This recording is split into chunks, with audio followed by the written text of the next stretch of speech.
Sir K here. Today I'm going to be talking about my experiences with racism to inspire maybe more people to come out and talk about their experiences. I want to show support amongst the community that we all probably have some similar stories with our experiences with the police and with racism, period. So my first story comes from 1996 or 5. I was about 6 or 7 at the time. Me and my family were living in a suburb just outside Chicago, which was mostly white at the time. And I was a very friendly kid, I guess. I was the youngest of my family, so whenever I see people or kids my age, I would, I guess, just instantly try to make a friend. Spent a couple years at that location, and I met some of the kids in the area. The story today is about a kid named Timmy. I don't know if that's his exact name. I can't really remember it. It's a long time ago. It's like 25 years ago. But I knew him. He had a sandbox. I would go over to his house often to play in his backyard. He had a sandbox, so I'm there each day. So one time I was there a little bit too long. My mother came to get me from that location, from his house. And he, what's that? My mother came there, got me. She met his parents, and she met him. And she asked him, she bent down and asked him, "Do you like my son?" He said, "Yes, I like N-word Lawrence." And my response at the time, I believe, from how my mother was handling it, I didn't know what he was talking about. I didn't see the problem because I wasn't really aware of that word at the time. My mother kept it like out of our reach. She kept it kind of away from the household, that word. She didn't really say it around the house at the time. So we're just like arm in arm. And she said, "Oh, do you like my son?" And he says, "Yes, I like N-word Lawrence." And I'm still there with him because we're friends. So that must have came from him, well, I guess from his parents, probably looking out the window like, "Oh, here comes N-word Lawrence. He's on his way here again." Because racism isn't, you're not born with it. It's not something that's in your blood. It's taught. So Timmy was not being racist. He was ignorant to what was going on. And that was the last time I seen him. I didn't go back over his house anymore. My mother didn't allow me to go over his house anymore. She didn't inform me of this until like years later, because I wasn't aware of what the problem was, because I was innocent. I didn't know about the word. He was innocent because he didn't know what the word even meant. But he thought it was part of my name, how much they said it when I would come through, I guess. I'll be sharing more later.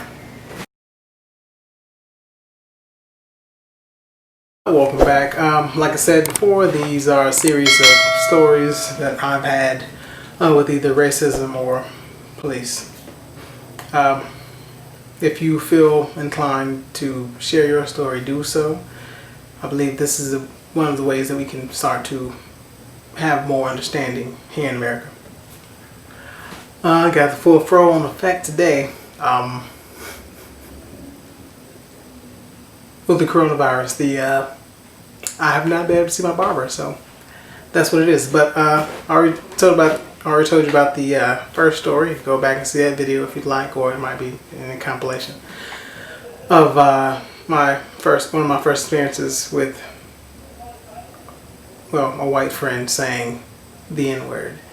And yeah, but let's get right into it. The next story was at my grandfather's house. This was 1990, I believe, 7, of which I was 7 or 8, one of those. I was in front of the house, in front of my grandparents' house.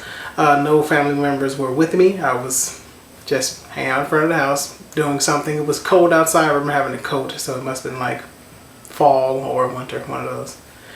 And abruptly, I was in the front yard, and abruptly I ran back inside the house. And halfway up the stairs a police car pulled up and asked me to come back down the stairs, at which they proceeded to put me in handcuffs, handcuffing me with another kid on the block, because I guess they felt that I was running up the stairs so abruptly and quickly that I must have been running from them when I didn't know that they were driving down the block. And this is right in front of my grandparents' house. So I'm in the handcuffs with the other kid. I don't know him. He doesn't know me. And they're going through my pockets. Just patting me down. Asked me, what am I doing? I didn't answer any questions because I was too busy crying, bawling, in handcuffs for the first time.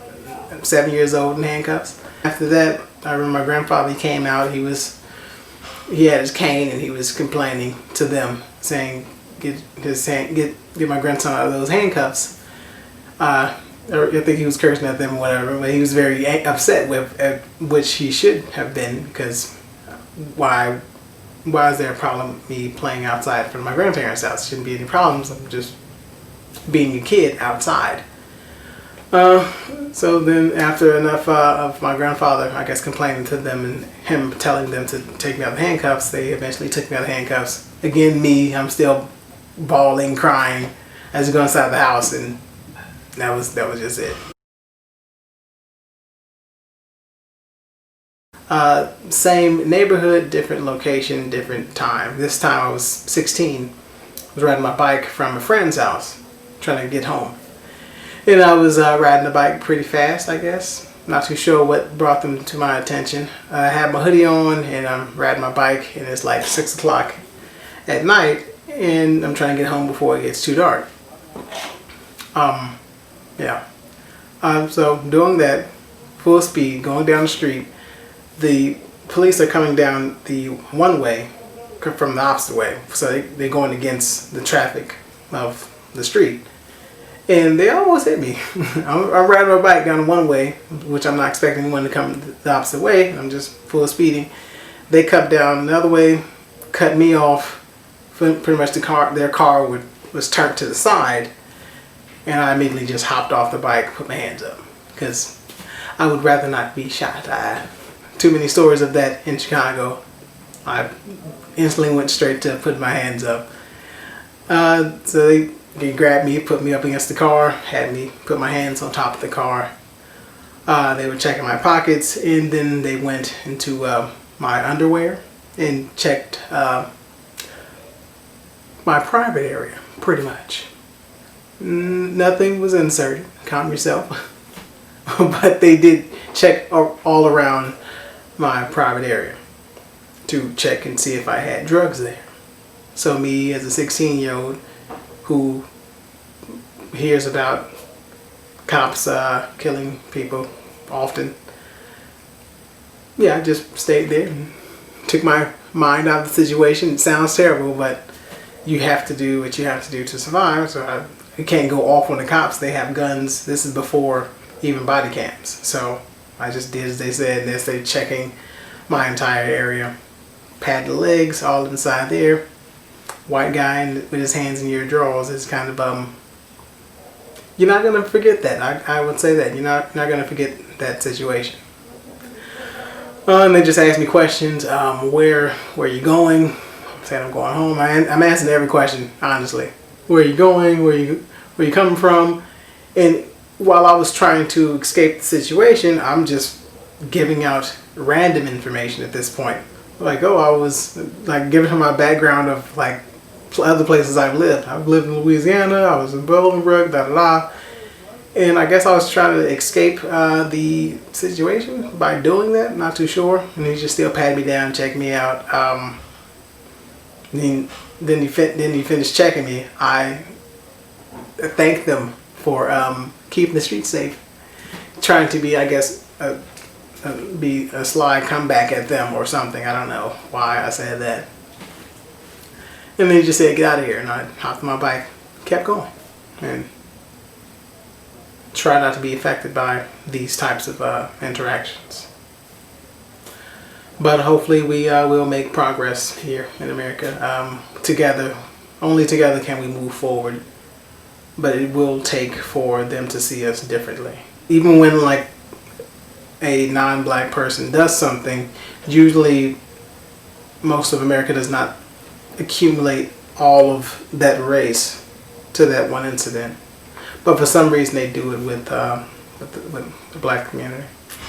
Because non-black people do things all the time, but they don't say or think that that person, well, since that person did this, all of these people do all of these things. Because I don't agree with drug dealing. I'm not a part of that lifestyle.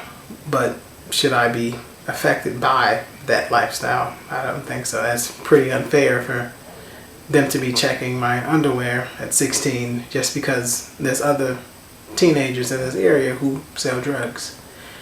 If anything, it would require just more, detective work, I would say. That would be preferred.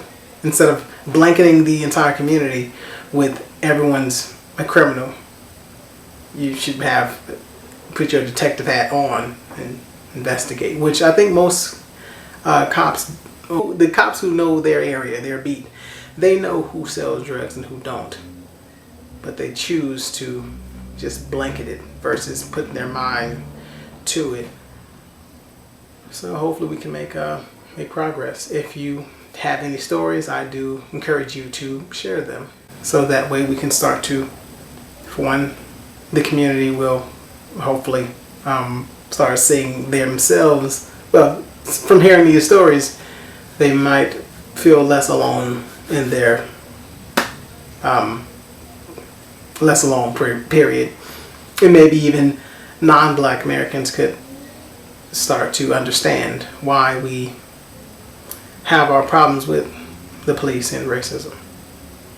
Till next time, Sir K here. Hey, Black Lives Matter. Let's just go. Let's